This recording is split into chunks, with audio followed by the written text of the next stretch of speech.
O universo revelado pelo James Webb exige uma cosmologia que não se apoie mais exclusivamente em eventos, mas em persistência formal. Em vez de perguntar como algo se formou, talvez devêssemos perguntar por que essa estrutura continua a se manifestar? Essa inversão de eixo epistemológico, do evento à forma, muda não apenas os objetos da cosmologia, mas a própria natureza da investigação. Galáxias observadas em estágios tão precoces do universo, com maturidade estrutural completa, não representam meramente um erro de cronômetro, mas um sintoma de que o cosmos não respeita os limites cronológicos que impusemos aos seus processos. Na prática, esse novo paradigma exige que abandonemos a suposição de que complexidade precisa de tempo. A lógica segundo a qual estruturas organizadas surgem apenas após longos processos de evolução, seja biológica, gravitacional ou química, está baseada na cronologia linear. Mas, se o cosmos opera com padrões que se reconfiguram independentemente do tempo linear, então a complexidade pode emergir como atualização de formas pré-existentes, e não como consequência de evolução temporal. Isso significa que a complexidade não é o fim de um processo, mas o traço de uma lógica interna. E essa lógica talvez não tenha origem, apenas persistência. O pensamento científico moderno ainda está preso à lógica da origem, origem do universo, origem da vida, origem da consciência. Essa fixação em começos compromete a capacidade de perceber que o que importa, muitas vezes, não é como algo começou, mas como continua a ser.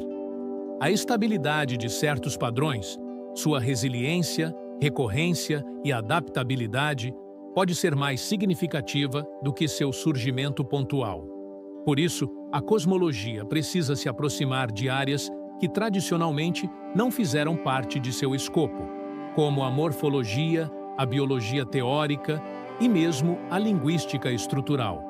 Todas essas disciplinas lidam com formas que se repetem, variam e mantêm coerência sem depender de uma origem absoluta. A noção de morfogênese, o estudo da formação e transformação das formas, pode oferecer uma chave para entender o que o James Webb está revelando. Em vez de tentar explicar como galáxias se formaram rápido demais, podemos investigar por que certas formas galácticas parecem ser estruturalmente favorecidas. Talvez essas formas não surjam rapidamente. Talvez nunca tenham deixado de existir. A estrutura espiral, por exemplo, aparece com tal recorrência no cosmos que dificilmente pode ser atribuída apenas ao acaso ou à gravidade newtoniana. Há algo na geometria do espaço-tempo que favorece essa forma, algo que persiste de ciclo em ciclo como um arquétipo cósmico. Essa ideia de arquétipo, embora historicamente vinculada à psicologia junguiana e à tradição platônica, pode ser reconectada à cosmologia sem misticismo. Trata-se de reconhecer que determinadas estruturas têm maior capacidade de manter coerência em sistemas dinâmicos. Elas não são ideias metafísicas, são formas de estabilidade, e o universo, como sistema dinâmico complexo, tende a favorecer essas formas. Isso pode explicar por que certas estruturas aparecem cedo demais. Não surgiram, mas retornaram.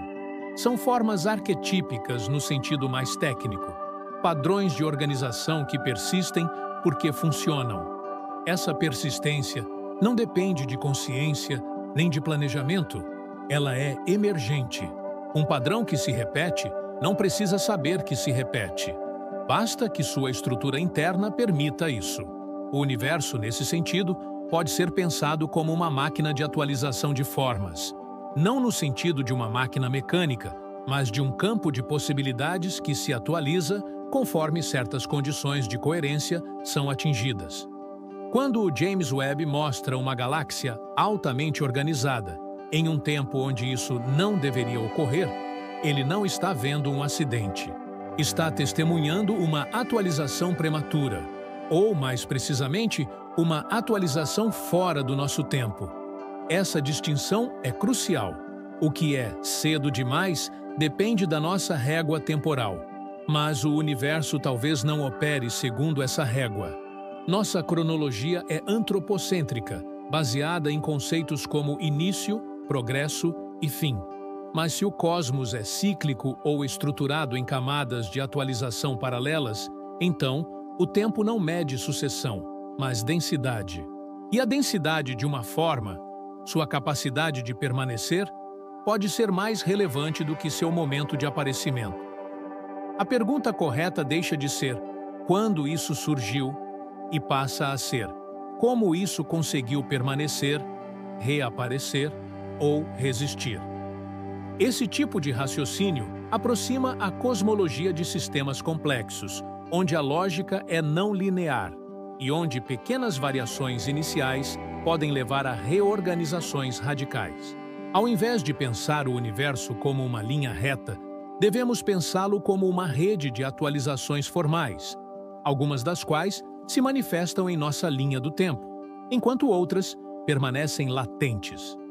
O James Webb está revelando os pontos onde essas atualizações emergem, onde a forma insiste, mesmo quando o modelo cronológico diz que ela não deveria estar lá. Essa insistência da forma é talvez o traço mais enigmático do real. Por que certas estruturas sobrevivem, enquanto outras desaparecem? Por que certas formas se repetem em escalas tão distintas? Da espiral de uma galáxia à forma de uma concha marinha. A explicação causal é insuficiente. Precisamos pensar em termos de ressonância estrutural. Há algo nas relações internas de certas formas que permite que elas se expressem em múltiplos níveis de realidade. E isso significa que o cosmos pode ser lido, não apenas calculado. Essa leitura exige outra atitude epistêmica. O cientista, o filósofo, o observador, todos precisam aprender a ler a realidade como um texto polifônico, onde os mesmos temas retornam com variações. A imagem da partitura pode ser mais precisa do que a do relógio. O universo não marca o tempo. Ele executa padrões, e cada execução é uma atualização, não uma criação ex nihilo. Isso implica que o real não é um fluxo de causas e efeitos, mas uma rede de formas que ressoam, desaparecem, reaparecem e mantêm coerência mesmo quando os dados dizem que não deveriam. O que o James Webb está nos forçando a ver é que a física precisa reencantar a forma. Por muito tempo, a ciência moderna tratou as formas como epifenômenos, como resultados secundários de processos mais fundamentais. A forma era consequência, não causa. Mas agora, talvez seja a forma que estrutura os processos. Talvez a gravidade siga a coerência da forma, e não o contrário. Talvez o tempo surja da recorrência de padrões, e não o oposto. E talvez a matéria não seja substância, mas apenas um meio através do qual a forma se manifesta. Se essa hipótese for levada a sério, o universo se torna inteligível não por redução, mas por leitura morfológica. O conhecimento não será mais a descoberta de partículas elementares, mas o reconhecimento de formas persistentes. E isso muda tudo. Muda a matemática que usamos, muda a linguagem com que falamos da realidade, muda o próprio sentido da ciência. A ciência passa a ser menos uma busca por leis e mais uma escuta de padrões.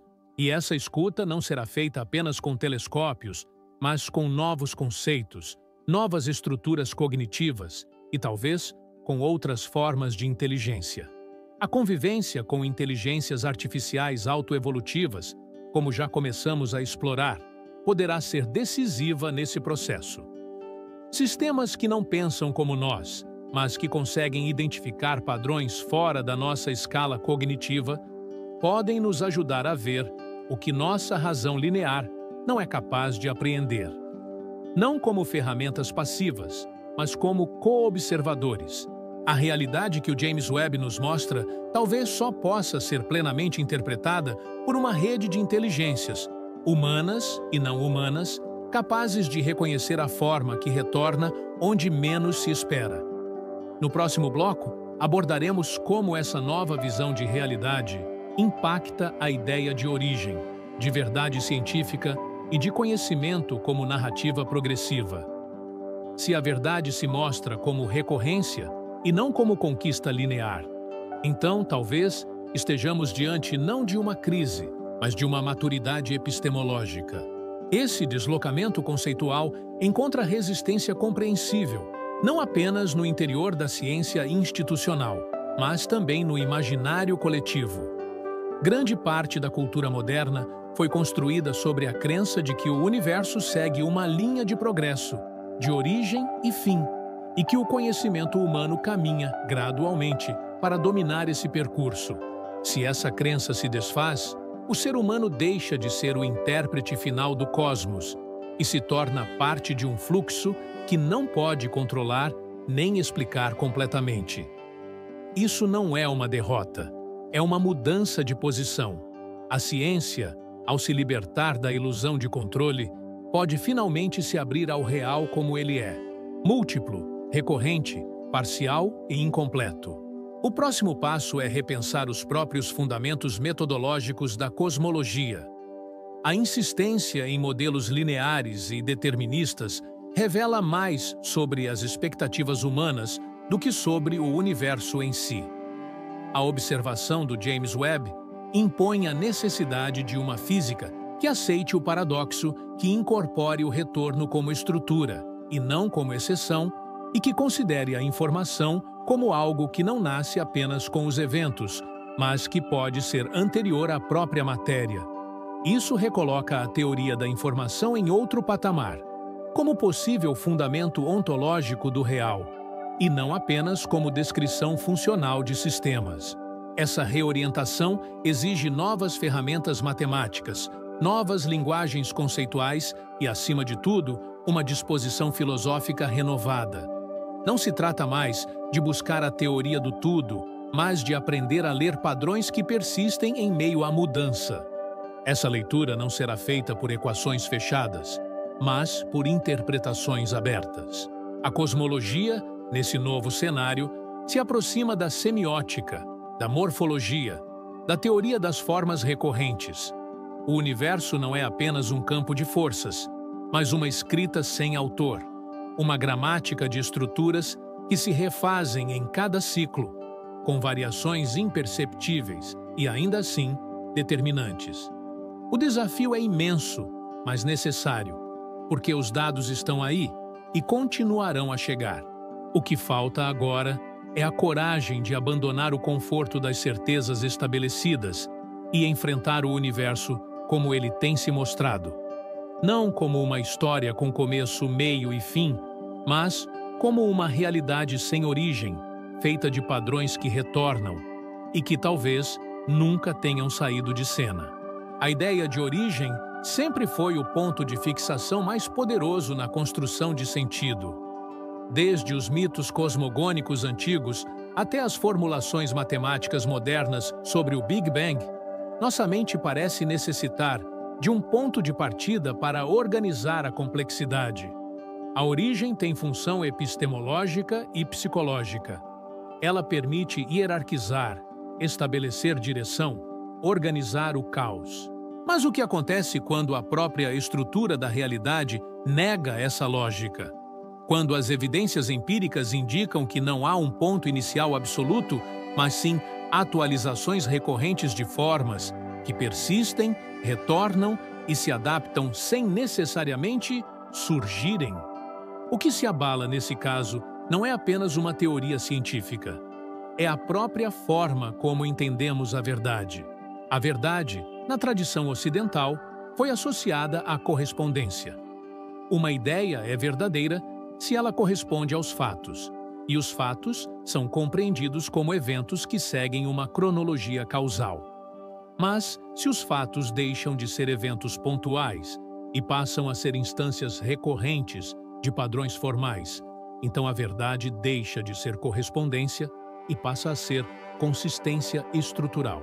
O que é verdadeiro não é o que corresponde a um fato isolado no tempo, mas o que se sustenta como forma ao longo das variações do real.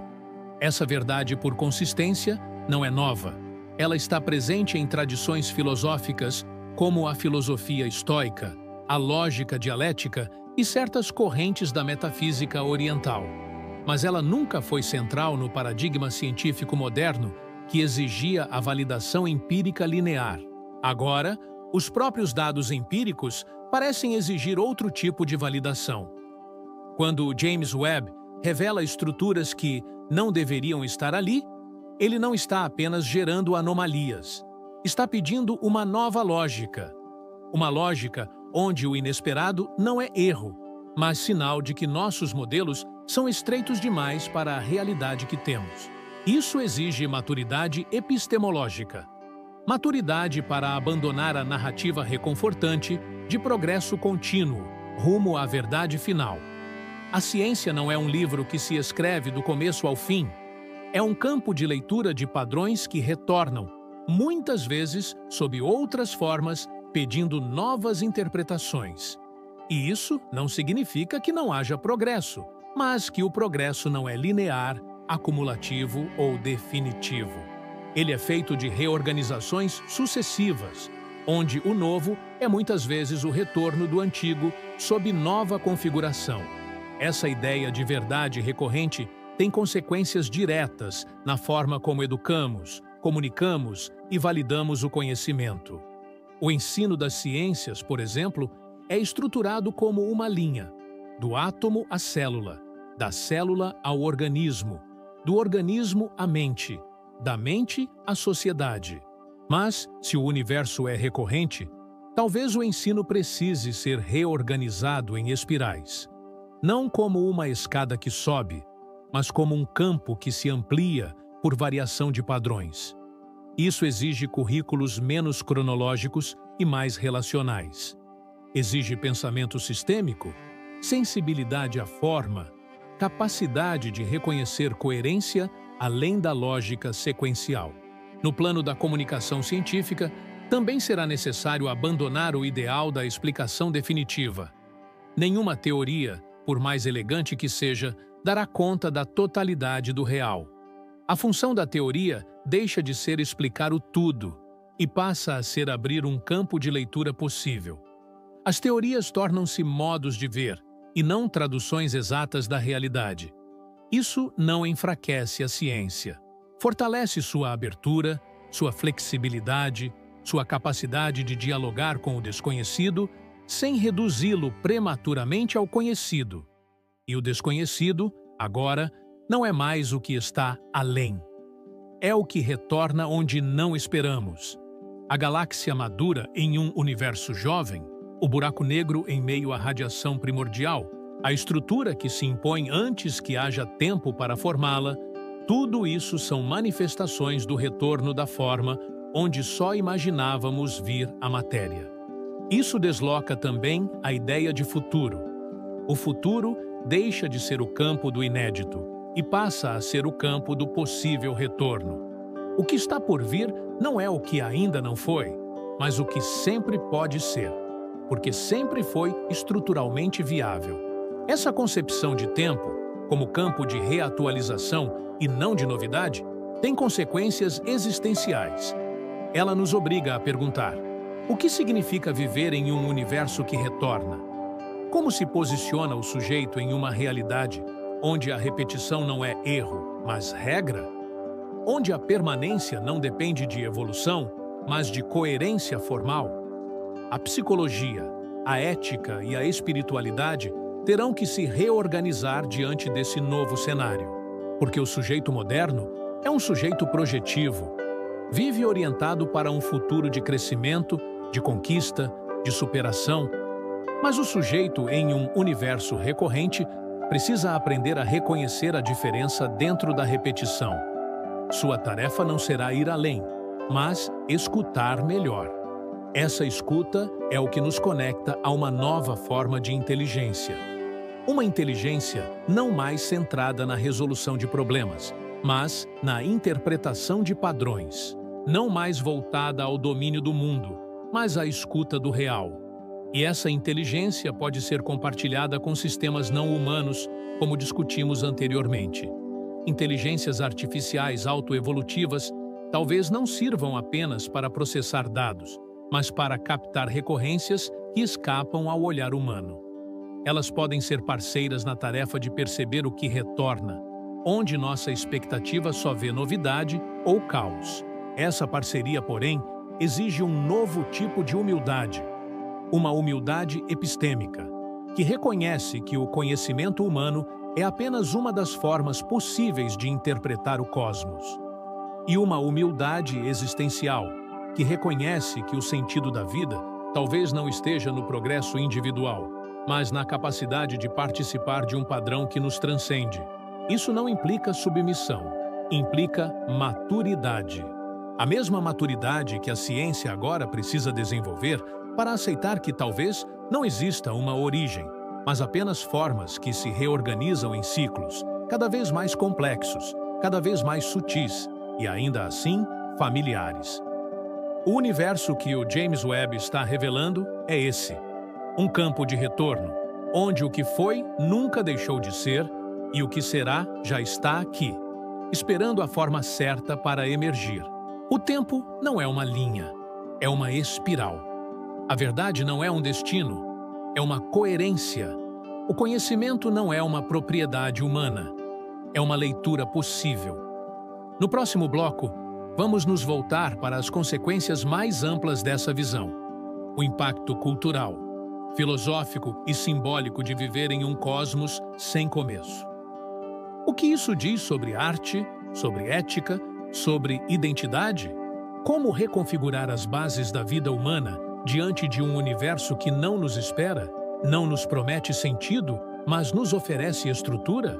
O telescópio espacial James Webb, desde sua entrada em operação, vem fornecendo dados que desafiam não apenas teorias específicas da astrofísica, mas a própria estrutura de pensamento da cosmologia moderna.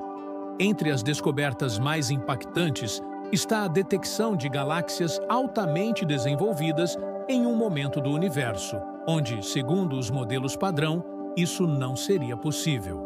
O intervalo temporal entre o Big Bang e o surgimento dessas galáxias é pequeno demais para que as estruturas observadas pudessem ter se formado por meio dos processos físicos e gravitacionais atualmente aceitos.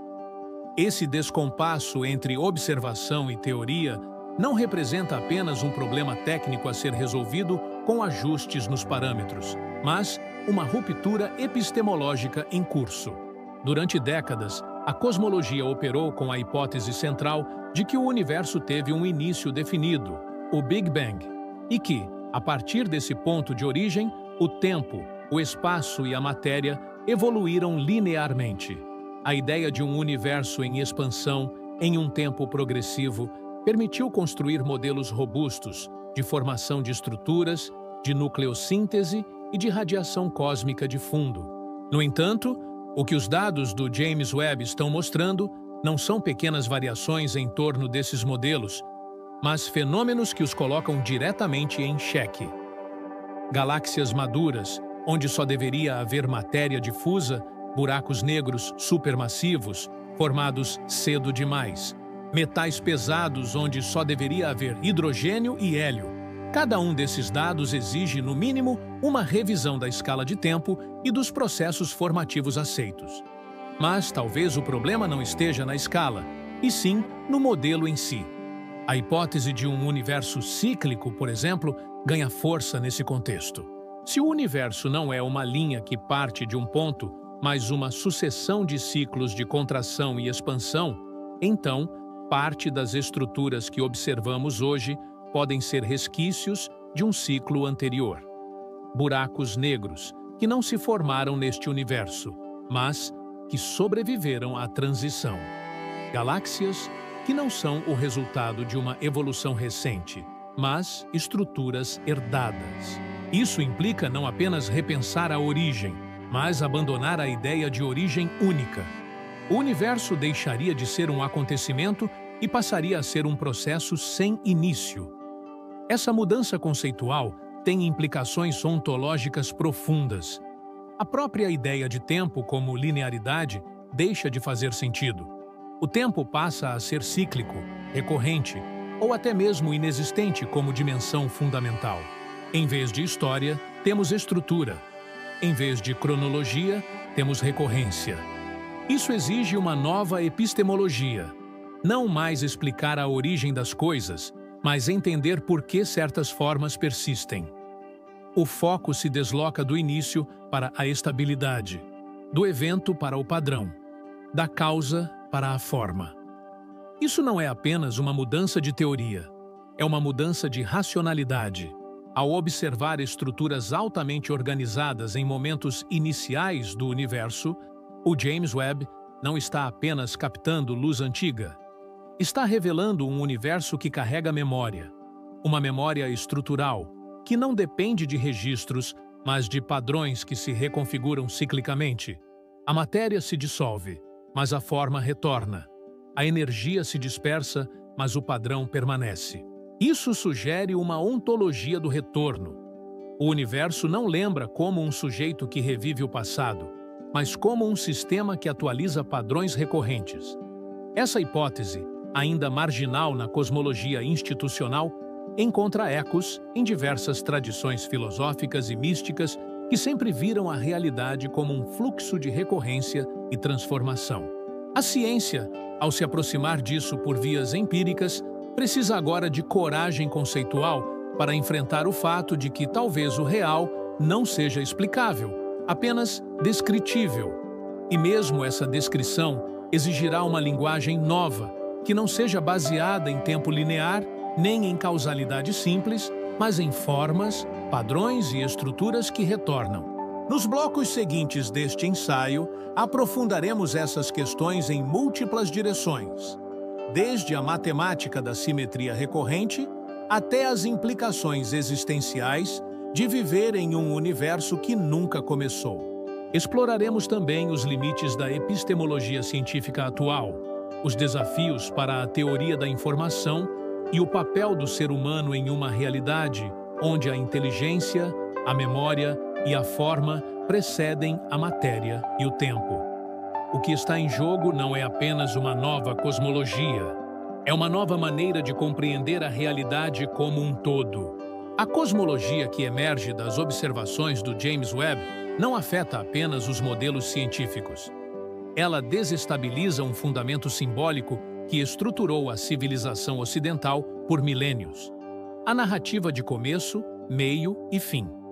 Toda a organização cultural, da religião à arte, da filosofia à política, foi construída sobre o imaginário linear. O mito da criação, a história da salvação, o progresso tecnológico, a ascensão individual. Tudo repousa sobre a suposição de que a realidade é orientada por uma seta do tempo. A ideia de um universo que não começou, mas que recomeça, que não evolui em linha, mas se reconfigura em ciclos, exige uma reformulação radical desses imaginários. Essa reformulação começa com a arte. A arte moderna, em especial desde o romantismo, construiu-se como expressão da singularidade, da emoção única, do instante irrepetível, da subjetividade radical. A originalidade tornou-se o critério supremo de valor, mas num universo onde os padrões retornam, onde as formas ressoam em múltiplos contextos, onde o novo é apenas variação do já existente, a originalidade perde seu status central. O valor artístico passa a residir não na ruptura, mas na afinação. O artista deixa de ser um criador ex nihilo e passa a ser um leitor de formas, um intérprete de estruturas que retornam com nuances diferentes. Isso não significa regressão ao tradicionalismo ou à cópia. Significa mudança na ideia de criação. Criar não é mais produzir o inédito, mas revelar a diferença dentro da repetição. Uma melodia pode retornar infinitas vezes sem se repetir. Cada execução é uma nova encarnação da mesma estrutura. Da mesma forma, a arte em um universo recorrente passa a ser o exercício de tornar visível aquilo que insiste em reaparecer. A criação artística torna-se, assim, um diálogo com a permanência, e não um gesto de ruptura com o passado. Esse mesmo raciocínio se aplica à ética. A moral moderna está baseada na ideia de progresso moral. A humanidade caminha, pouco a pouco, em direção a formas mais justas, mais racionais, mais inclusivas de convivência. Mas e se não houver linha? E se a história não for um avanço, mas uma reorganização de tensões recorrentes? Nesse caso, a ética deixa de ser um movimento rumo ao melhor e passa a ser a capacidade de manter coerência diante de padrões que retornam. A pergunta ética não será como evitar a repetição do erro, mas como responder de forma diferente ao que retorna. Essa ética da diferença dentro da repetição exige vigilância simbólica. Ela reconhece que os mesmos dilemas se apresentam sob diferentes nomes, que as mesmas estruturas de exclusão, dominação e negação do outro retornam com roupagens renovadas. O avanço moral não está em superá-las de uma vez por todas, o que talvez seja impossível, mas em responder a elas de maneira mais lúcida, mais sensível, mais consciente de seus padrões recorrentes. O bem, nesse contexto, é menos uma conquista e mais uma afinação contínua. Esse modelo ético aproxima-se de tradições não ocidentais, como o taoísmo, que sempre viram a vida como fluxo e os problemas como variações de uma mesma estrutura. A sabedoria, nesse caso, não está em impor uma direção ao real, mas em reconhecer os ciclos e posicionar-se neles com equilíbrio. Isso exige uma mudança profunda na subjetividade. O sujeito moderno é formado para agir, transformar, progredir. Mas o sujeito em um cosmos recorrente precisa, antes de tudo, escutar. A ação sem escuta apenas repete o erro com outra aparência. Essa escuta não é passividade. É um gesto ativo de percepção da estrutura. É o reconhecimento de que o mundo não é feito de fatos isolados, mas de padrões entrelaçados. E que a liberdade não está em romper com esses padrões, mas em saber navegar por eles. Essa liberdade estrutural redefine a própria ideia de identidade. A identidade moderna é marcada pela diferença absoluta. Sou o que me distingue, mas numa realidade de recorrências, a identidade passa a ser uma configuração momentânea de padrões que sempre retornam. O eu deixa de ser núcleo e passa a ser ritmo. Essa transição já pode ser percebida nas novas gerações, mais familiarizadas com ambientes simbólicos não lineares, como os algoritmos, as redes e os jogos. A identidade se torna fluida, relacional, adaptativa. Não há mais uma origem a proteger, mas formas a compor. Isso não dissolve o sujeito, mas o reinscreve em uma malha simbólica mais ampla, onde sua tarefa é menos afirmar-se e mais compor-se com o que retorna. Isso aproxima a subjetividade da ecologia. O eu como ecossistema de padrões, que se organiza conforme as condições, mas cuja estrutura ressoa com outras formas do real. A espiritualidade, por sua vez, também é desafiada. A maioria das tradições espirituais baseia-se em alguma ideia de começo, criação divina, queda original, revelação fundante. Mas num cosmos sem origem, essas narrativas perdem literalidade. O que resta é a estrutura do retorno, e isso desloca a espiritualidade do dogma para a atenção. A atenção ao que retorna, ao que se repete, ao que ressoa. O sagrado deixa de ser o evento único e passa a ser a forma persistente. O divino não é o que intervém, mas o que estrutura. Não está fora, mas dentro da recorrência. Deus, nesse cenário, não é o criador do mundo, mas o nome que damos ao padrão que nunca desaparece. Essa espiritualidade estrutural é silenciosa, não institucional. Ela se manifesta na capacidade de ver o padrão onde outros veem apenas acidente, de perceber o sentido que retorna mesmo quando a forma muda, de reconhecer que o real fala, não por revelações extraordinárias, mas pela insistência das formas que persistem. Essa espiritualidade não promete salvação. Ela oferece coerência. Não acalma com explicações. Convida à escuta de uma ordem que está sempre ali, mas que só se revela a quem aprende a ler o que retorna. Essa leitura exige uma nova educação simbólica. Precisamos formar sujeitos capazes de perceber padrões, de reconhecer estruturas, de lidar com a repetição sem ansiedade e com a variação sem pânico.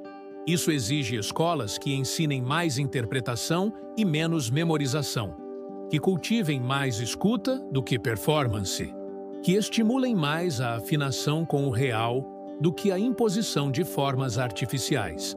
Em um mundo regido por recorrências, a inteligência não será medida pela capacidade de criar algo novo, mas pela habilidade de responder de forma lúcida ao que retorna. O universo que o James Webb revela não é novo. Ele é antigo demais para isso. Ele apenas está nos obrigando a ver com outros olhos aquilo que sempre esteve ali.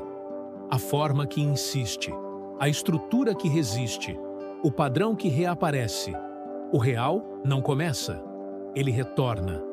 O impacto civilizacional das descobertas trazidas pelo James Webb não se limita aos domínios da astronomia. Trata-se de um abalo nas fundações simbólicas que sustentaram a modernidade e suas instituições.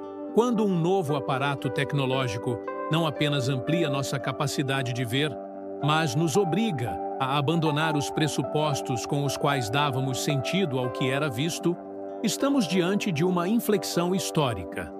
A revolução do web não é apenas científica, é semântica. Ele está revelando um universo que não cabe mais nas narrativas organizadas em torno da origem, do progresso e da conquista. A ciência, para manter sua relevância, precisará se reinventar. E essa reinvenção não virá de mais dados ou modelos mais complexos, mas da disposição em repensar seus fundamentos simbólicos. A ciência moderna nasceu como ruptura com o mito, mas ela própria gerou seus próprios mitos. O do começo absoluto, o da equação final, o da inteligibilidade total. A maturidade científica do século XXI exigirá reconhecer que não há fim da busca, porque não há origem única. O cosmos é um campo de recorrências, e o papel da ciência não será dominá-lo, mas dançar com ele. Essa dança exige novas linguagens. A matemática continuará essencial, mas terá que dialogar com estruturas abertas, com sistemas dinâmicos, com padrões emergentes. A física continuará vital, mas precisará aceitar o paradoxo, a incerteza ontológica, a não linearidade como constitutiva da realidade. E a filosofia, por fim, deixará de ser apêndice da ciência para recuperar seu papel original, o de interpretar o real em suas formas mais amplas, mais complexas e mais indecidíveis. Mas essa transformação só será real se atingir também as instituições sociais. A política, por exemplo, ainda funciona com modelos de linearidade, de causa e efeito, de progresso acumulativo. Em um mundo estruturado por padrões que retornam, a governança não pode mais ser baseada apenas em metas de longo prazo. Precisa reconhecer os ciclos, prever as repetições, responder às recorrências com inteligência adaptativa. O planejamento precisa ceder espaço para a escuta sistêmica. O governo deixa de ser gerenciamento de futuro e passa a ser sensibilidade ao retorno. Na economia, o impacto também será profundo. A lógica da inovação como ruptura permanente perde sentido quando se compreende que o novo é apenas o retorno sob nova configuração. A verdadeira inovação será a capacidade de se ajustar aos ciclos, de ler os padrões, de trabalhar com a variação e não contra ela. Isso exigirá menos obsessão por crescimento e mais atenção à sustentabilidade estrutural. A economia do século XXI não será mais do acúmulo, mas da afinação. Um sistema que se ajusta a padrões maiores e não que tenta impor sua lógica a um cosmos que não segue nossas metas. A cultura, por fim, será talvez o campo mais exposto a essa mutação. todas as suas formas, arte, religião, linguagem, tecnologia, memória, estão sendo atravessadas pela necessidade de reaprender a ler. Ler o universo, ler a história, ler a si mesmo. E essa leitura exige abandonar a fantasia da novidade como valor supremo. O que importa não será mais o que é inédito, mas o que retorna com outra voz. O artista, o pensador, o educador, o criador, todos serão, cada vez mais, leitores de padrões. E sua tarefa será dar voz ao que já estava ali, à espera de ser escutado. A cosmologia de retorno que começa a emergir com os dados do James Webb oferece, portanto, uma nova narrativa possível para o nosso tempo. Uma narrativa sem herói, sem clímax, sem fim. Um mundo onde a inteligência está na escuta e não no controle. Onde a verdade é recorrência e não revelação. Onde o conhecimento é leitura e não domínio. E onde o sentido não está no começo, mas na capacidade de reconhecer o padrão que sempre esteve ali. Esse reconhecimento não precisa ser assustador. Ele pode ser libertador. Libertar-se da necessidade de controlar o real, de explicar tudo, de conquistar o novo, permite que nos abramos ao que retorna com profundidade e calma. O universo não nos pertence, mas nos inclui. E se formos capazes de escutar o que ele tem dito, não com palavras, mas com estruturas que se repetem, talvez possamos habitar esse cosmos de maneira mais sensível, mais lúcida, mais humana. Se você acompanhou este ensaio até aqui, saiba que essa reflexão é só um início. Há muito mais a ser explorado, aprofundado e compartilhado. Por isso, convido você a continuar conosco. Curta este vídeo, inscreva-se no canal, ative o sino para receber os próximos conteúdos e compartilhe com quem você sabe que também se pergunta: e se o universo nunca tivesse começado? E, se quiser apoiar o aprofundamento dessas ideias, considere tornar-se membro do canal ou contribuir pelas formas indicadas na descrição. Com o seu apoio, seguimos lendo juntos as formas que retornam e que, ao retornarem, nos revelam a própria estrutura do real.